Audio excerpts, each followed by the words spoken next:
Assalomu alaykum. Hi guys.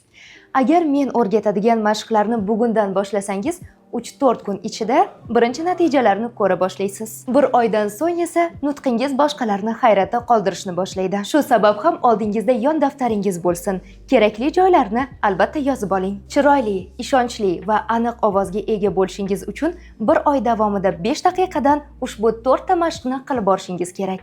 Diksiya o'zi nima? Diksiya bu undosh va unli tovushlarning eshitilishi. Ushbu jarayonda tanamizning 3 ta qismi ishtirok etadi. Til, lab va tanglay. To'g'ri, men ovoz naychalari haqida gapirmayapman. Ular ovozingizni shakllantirishda ishtirok etadi. Unli va undosh tovushlarni shakllanishida esa til, tanglay va lab mashqlari ishtirok etadi. Nega men sizga nutq va ovoz bo'yicha o'rgata olaman?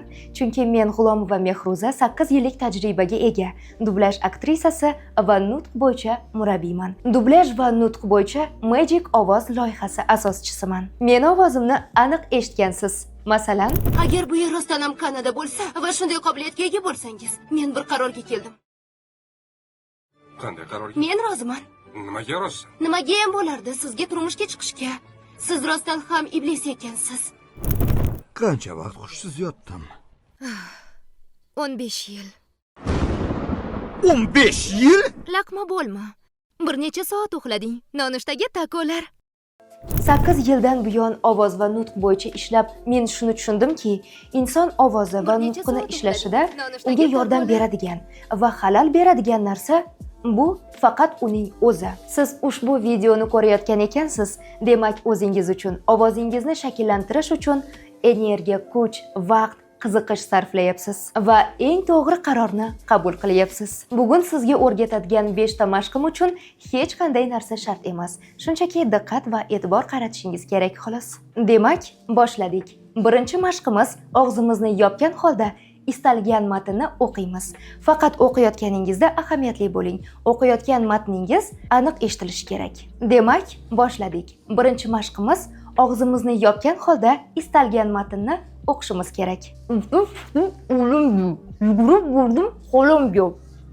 Qo'lim kulchib, qo'lim dedi. Mana shu ko'rinishda bu kulgili ko'rinishi mumkin, lekin juda ham foydasi katta. Bu mashq davomida til va tanglay aktiv harakatda bo'ladi va jag'ingizni yaxshi ishlashiga yordam beradi. Ushbu mashqni kuniga 1 daqiqadan takrorlashingizni tavsiya qilaman. Sizga tavsiya qilaman, istalgan yozuvchingiz yoki istalgan asarlaringizdan kichik matnni olib, ushbu mashqni takrorlashingiz mumkin. Erinchoqlar uchun eslatma. Demasfin tarixi haqida eshitganmisiz? U o'z davrining eng mashhur oratori bo'lgan.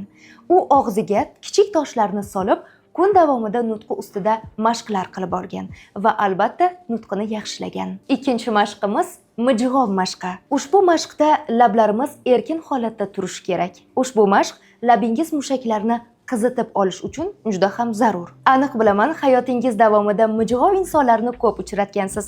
Hozirgi mashqimizda aynan ulardek harakat qilamiz. Qani boshladik.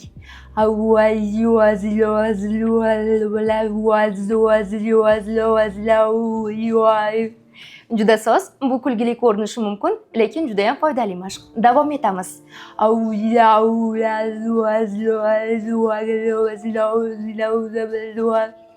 Barakalla, uddaladingiz. Bu mashqni 8-10 soniya davomida takrorlashingizni tavsiya qilaman. Oldinda esa sizni ikkita kuchli mashqlar kutib turibdi. Demak, 3-mashqimiz soxta operachi.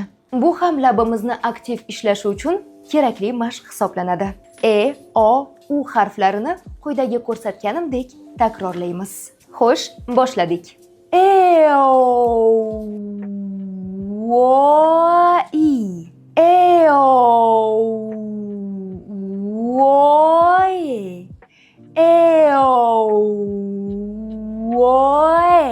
Barakalla. Ushbu mashq davomida lab harakatlarini aniq takrorlang, chunki bu juda ham muhim.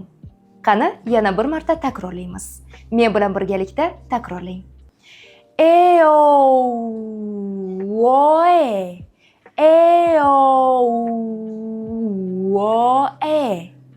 Barakalla. Ushbu mashqni bir kunda 8 marotaba takrorlashingizni tavsiya qilaman. Demak, 4-mashqimiz undoshlar, kundoshlar. Bu safar bizga str undosh harflari yordamga keladi va ularga yordamchi i, e, a, o, u, e unli harflari ham keladi. Demak, takrorlaymiz.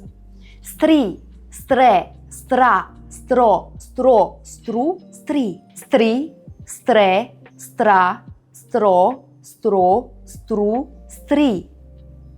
Ana endi biroz tezlashtiring. Stri, stre, stra, stro, stro, stru, stri.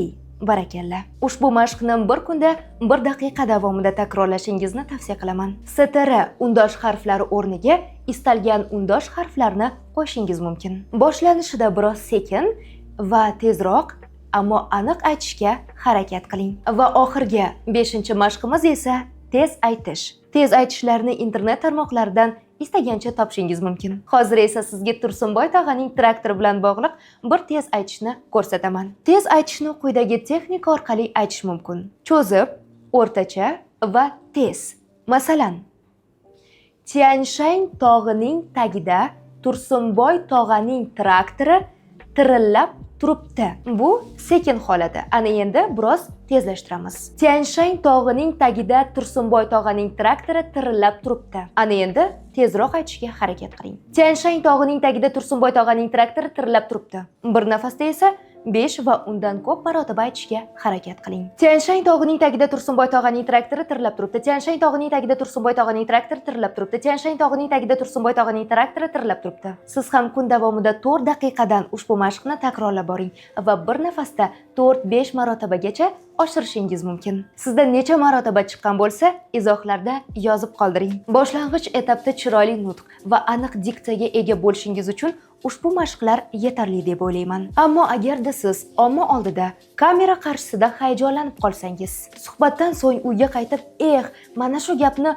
o'sha vaqtda aytishim kerak edi deb afsuslanayotgan bo'lsangiz, ta'sirli va yoqimli ovozga ega bo'lishni xohlasangiz, hayajoningizni yengib, suhbatdoshingizga ovozingiz orqali yaxshi taassurot qoldirishni istasangiz, men sizga ajoyib taklif tayyorlab qo'yganman. 15 kundan so'ng Toshkent shahrida ta'sirli nutq va chiroyli ovozga ega bo'lishni istaganlar uchun offline seminarimni tashkil qilyapman. Seminarda 7 ta sirli amaliy mashg'ulot tayyorlab qo'yganman. Seminardan so'ng parazit so'zlar va pauzalarni xitoyliklarga berib yuborasiz. Ingichka va yo'g'on ovozdan qutulib, yoqimli, ta'sirli ovozga ega bo'lasiz. Kamera va omma oldida hayajoningizni yengib, fikringizni to'liq yetkazib berishni boshlaysiz. Tez gapirishingiz hisobiga so'zlarni yutib yuborish va chalkash fikrlar bildirishdan to'xtatasiz.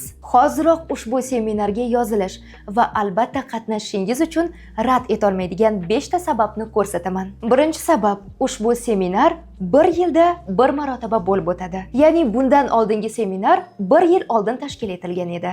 Keyingisi qachon bo'lishini bilmayman. Ikkinchi sabab, ushbu seminarda professional dublyaj aktyorlari Sanjar Sadullayev, Qahramon Haydarov, Sanjar Sattorov va Muyassar Shodiyevalardan o'rgangan tajribalarimni bo'lishaman. Uchinchi sabab, Instagram tarmog'imda 100 mingdan ko'p obunachilarim bor.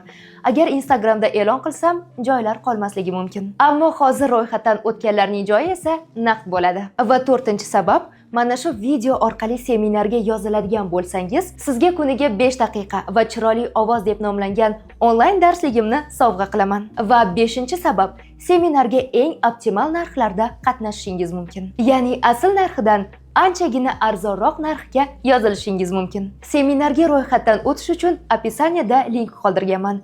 Ushbu linkni to'ldirib, o'zingiz haqingizda to'liq ma'lumotni yozib qoldiring va biz sizga aloqaga chiqamiz. Bunday imkoniyatni qo'ldan boy bermasligingizga aminman. Chunki nutqingiz va ovozingiz ustida ishlash uchun shu yerga qadar yetib keldingiz. Demak, siz o'zingiz uchun qahramonsiz. Va bunday insonlar o'z imkoniyatlarini shartta tutib olishadi. O'zingizni ehtiyot qiling. Seminarda ko'rishguncha.